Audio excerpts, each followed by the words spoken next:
one of the things that's happened is that the United States has lost, like, what, is it $1 trillion or $11 trillion since this all began? Maybe regained a little bit of it, but has lost all of that, and not a single trade deal has been struck. No, and the reason why they haven't been struck is because lowering the headline tariff number is the easy bit. The 90 days is now going to be dealing really with the non-tariff barriers, the rules on procurement, who can own what this and that and the other. It's difficult stuff. It's very, very difficult. But I have a question, and I'd like to address it to my dear and good friend, Mr. Jennings. This is it. Today, the president gave a 90-day moratorium. Why did he not last week, when he did his show and tell with his list, say then, this is going to be the tariffs in 90 days. Now send your best people to Washington to negotiate with me over the next 90 days. Instead, he took us over the cliff and has now pulled us back up again, and he's left chaos in his wake. It is a great question, I think the answer that you would get from the administration is doing it this way gave him maximum leverage. It showed people that he was serious, and it showed people that this isn't for show, that if you don't deal with us, we are willing to act here.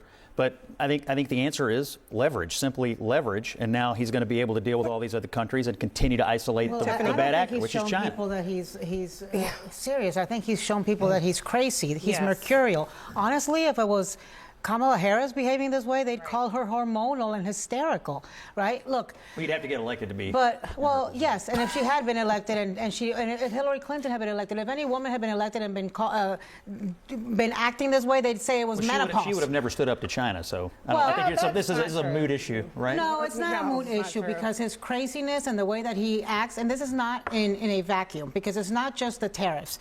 It's the first thing he did was attack Panama, Greenland, Denmark, Canada, allies, abandon Ukraine, cozy up to Russia. It's been one thing to after another.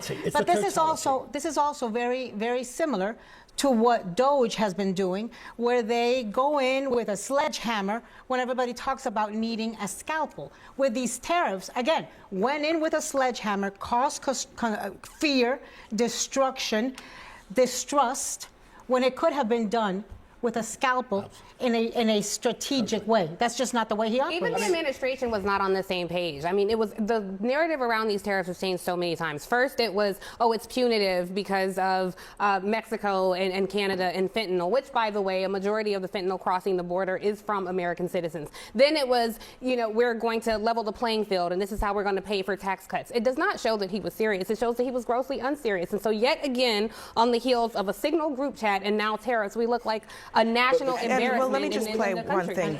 Let me play one thing to Tiffany's point. I mean, Donald Trump and Scott Bessent have not been on the same page about this. Bessent has been trying to paint this as a pretty rosy picture, saying, you know, the bond markets had nothing to do with it, and the way that the market responded had nothing to do with it. Trump said the opposite. Listen to this.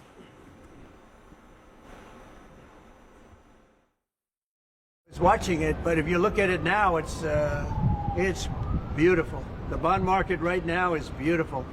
But yeah, I saw last night where people were getting a little queasy. How much of this decision was driven by the bond market cratering overnight? What is happening with the bonds? Is China selling their bonds? I have nothing that says that, and we actually had quite a good 10-year auction today.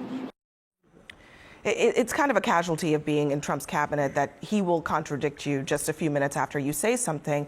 But it had everything to do with the bond market. According to all available reporting, they went to the president and said, Mr. President, all the lights are flashing red right now. We have to change course. And he did, perhaps. Well, he did. And I think it's important for the president to adhere to the advice of his advisors. These are complicated matters. The market, for the most part, likes stability and continuity. We all understand that. We talked about this the other day. With that said, I think the end result needs to be, can we level set with many of our trading partners and decrease the trade deficits that ultimately exist? If we can do that, I think that's a win.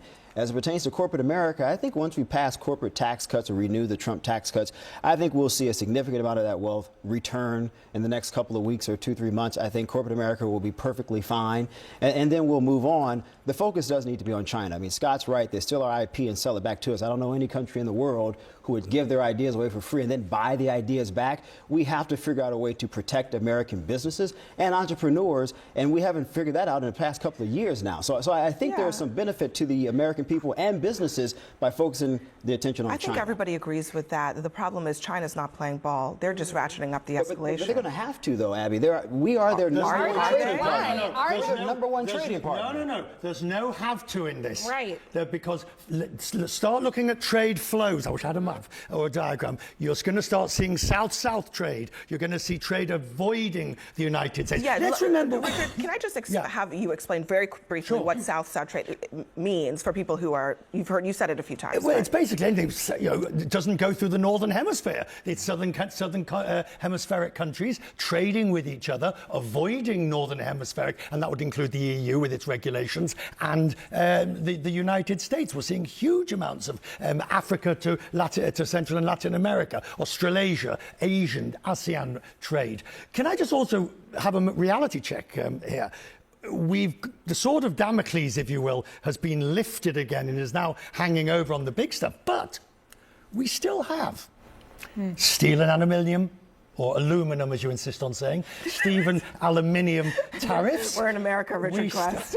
We still have auto tariffs, 25%. We've still got 125% on China. And we have tripled, or he has tripled, the average tariff overall to 10%, which is livable. I'll give you that, Scott. It's livable, 10%. But it's still a tripling of where it was just a couple of weeks ago. But Richard, how do you account for the fact that China has seen a significant decrease in their economic growth throughout fiscal year 2024 compared to 2023, and how that has to factor into the considerations of Xi Jinping moving forward and trying to bridge some type of a trade deal with the United States? If Xi Jinping was standing for Beijing North in an election, it would, but it doesn't. Different kind of system. Different kind of effectively no politics, Michael. I think this is an important point. China, Xi Jinping does not have to deal with politics in the way that Donald Trump and the Republican Party have to deal with it. That is a fundamental difference in our systems. So they can withstand a lot of pain.